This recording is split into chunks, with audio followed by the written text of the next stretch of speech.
Maduro entregou o código-fonte para Trump.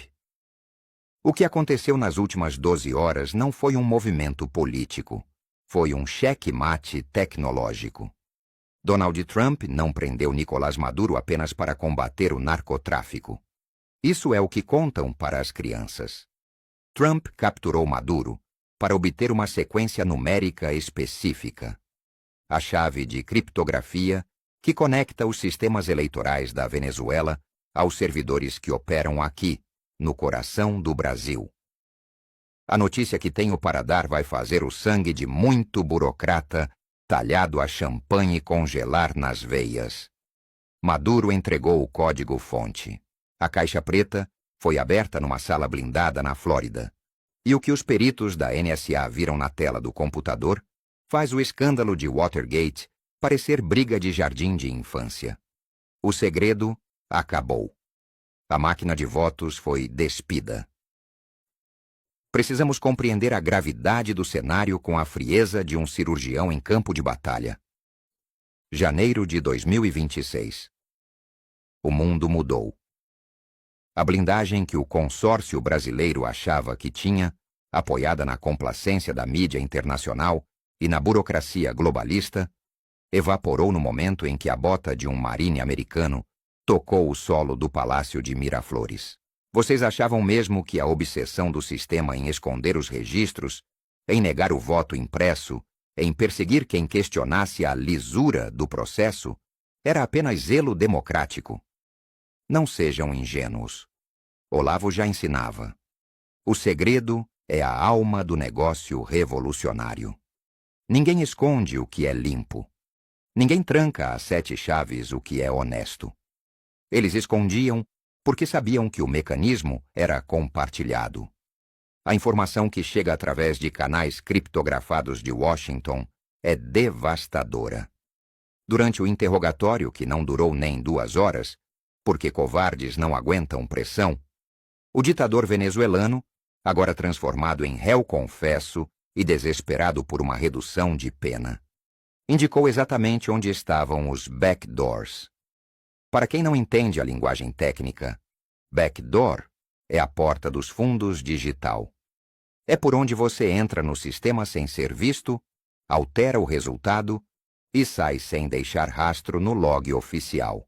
Os engenheiros do Pentágono, sob ordem direta da Casa Branca, acessaram os logs antigos. E o que eles encontraram? Padrões. Algoritmos de injeção de votos que operam com uma assinatura digital idêntica em Caracas, em La Paz e em Brasília. A soberania digital que o Tribunal Superior tanto defendia era, na verdade, uma franquia de fraude importada. Visualize agora a cena em Brasília. Neste exato momento, técnicos de informática do governo estão correndo em círculos, tentando formatar HDs, tentando passar ímãs potentes sobre servidores, tentando queimar arquivos. Mas é inútil. É patético, porque a tecnologia de espelhamento de dados da NSA ela já capturou tudo. O fantasma da máquina foi capturado. Trump tem o kill switch. Ele tem o botão de desligar. Ao possuir a prova matemática da manipulação, ele não precisa enviar tanques para a fronteira brasileira. Ele não precisa disparar um único míssil. Ele apenas precisa vazar um relatório técnico de 10 páginas. Se esse relatório vier a público, e minhas fontes dizem que é questão de dias, talvez horas, a legitimidade do governo atual se desfaz como fumaça. Pensem na humilhação. Os nossos supremos doutores, que se arvoram em deuses da ética, que caçaram mandatos, que prenderam patriotas por fake news sobre as urnas, agora estão sob a mira de um relatório técnico forense emitido pela maior potência militar do planeta. Eles não podem prender o perito da NSA. Eles não podem multar o governo americano. Eles estão nus diante da verdade matemática. E aqui entra a filosofia, a base de tudo o que estudamos. A mentira, por mais sofisticada que seja, tem um prazo de validade ontológico. Ela não se sustenta no ser. Ela precisa de energia constante para ser mantida. Precisa de censura, precisa de ameaça, precisa de dinheiro. Quando a fonte de energia seca e a prisão de Maduro cortou o cabo de força, a estrutura da mentira colapsa sob o próprio peso. O pânico que descrevo não é retórica, é físico. Fontes internas relatam reuniões de emergência na madrugada, gritos nos corredores dos palácios, assessores chorando. Eles sabem que a blindagem jurídica internacional acabou. Se Trump declarar que o sistema brasileiro é comprometido e ilegítimo, com base nas provas colhidas na Venezuela, o Brasil se torna oficialmente um estado pária sob ocupação de uma quadrilha digital. O consórcio tentou vender ao mundo a imagem de que o Brasil era uma democracia vibrante que venceu o fascismo. Agora, o mundo está prestes a descobrir que o Brasil era apenas um laboratório de engenharia social operado por um software pirata. A humilhação internacional será sem precedentes. Mas vamos aprofundar no aspecto técnico que eles não querem que você saiba. O que Maduro entregou não foi apenas o passado, foi o mecanismo de controle em tempo real. O sistema operava com uma latência programada, um atraso infinitesimal no processamento que permitia o redirecionamento de votos em momentos críticos de apuração. Aquelas viradas estatisticamente impossíveis, aquelas curvas gráficas que desafiam a matemática, agora elas têm explicação no código. Não era sorte, não era demografia, era sintaxe de programação, era if-else.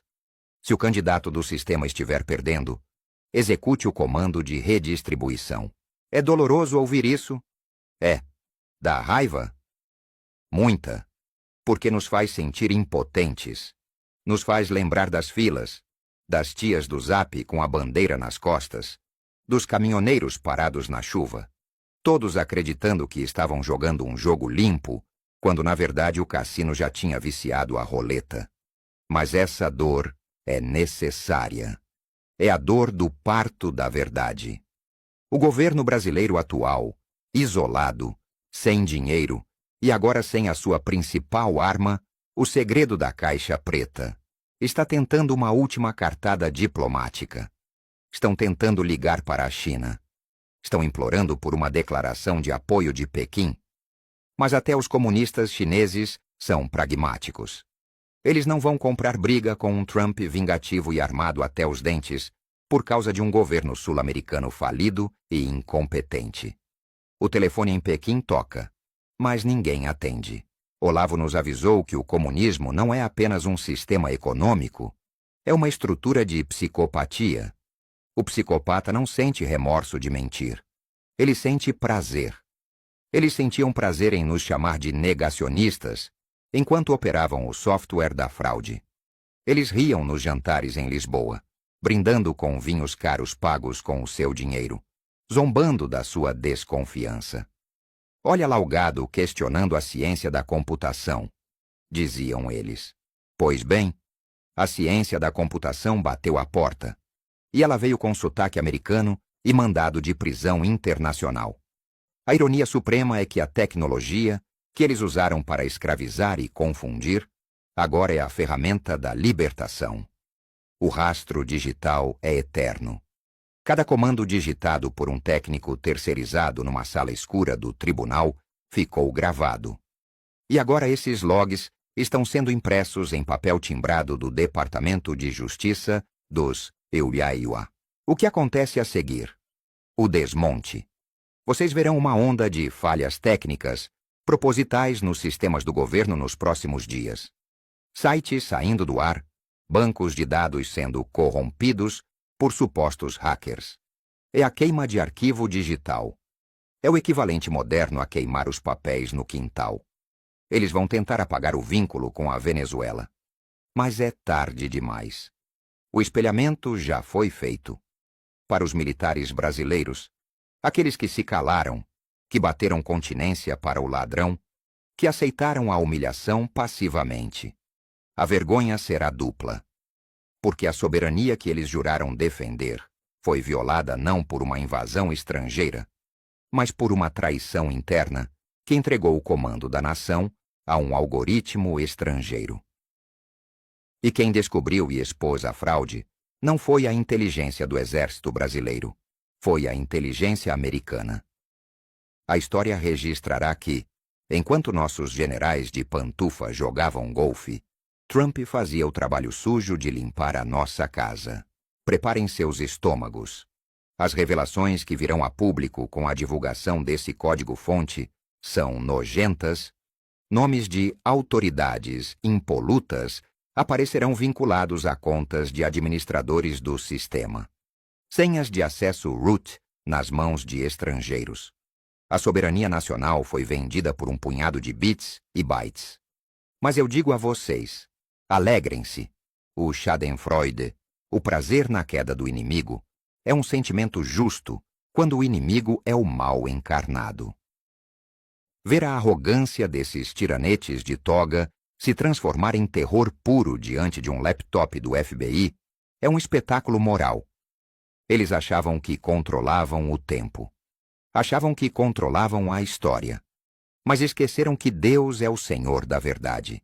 E que a verdade, às vezes, usa caminhos tortuosos para aparecer. Ela usou a ganância de um ditador venezuelano e a fúria de um presidente americano para libertar o povo brasileiro da sua cegueira. Não haverá para onde fugir. O espaço aéreo está monitorado. As contas estão rastreadas. E agora, o próprio sistema que os elegeu é a prova do crime que os condenará. A narrativa de golpe que eles construíram contra Bolsonaro vai se inverter brutalmente. O mundo vai ver quem foram os verdadeiros golpistas. Quem foram os verdadeiros manipuladores da democracia. Fiquem firmes. Não caiam nas cortinas de fumaça que a mídia velha vai tentar criar. Eles vão falar de clima, de futebol, de novela. Vão tentar esconder o elefante na sala. Mas o elefante é digital. E ele está pisoteando tudo. A verdade não é mais uma questão de opinião. Agora é uma questão de código binário. 0 e 1. Culpado ou inocente. E o veredito do servidor é culpado. A história é implacável com os covardes.